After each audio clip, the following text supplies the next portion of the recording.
Good morning students.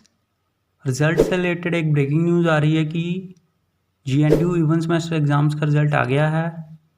तो जिन जिन classes का result आया है वो हैं MSc mathematics FYIC USHS 6 semester, 8 semester, 10 semester,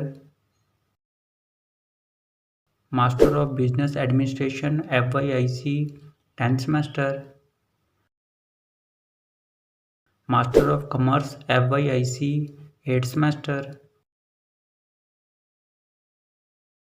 तो सभी स्टूडेंट्स GNDU की ऑफिशियल वेबसाइट पर जाकर अपना अपना रिजल्ट चेक करें gnu.ac.in पर। ऑल दी बेस्ट सभी स्टूडेंट्स को। उम्मीद है कि आप सबका रिजल्ट बहुत ही अच्छा आया होगा और सभी स्टूडेंट्स पास होंगे।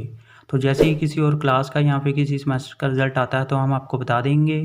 तब तक इस वीडियो को लाइक कर दो, शेयर कर दो, चैनल सब्सक्राइब कर दो और बेल आइकन जरूर प्रेस कर देना। Thank you.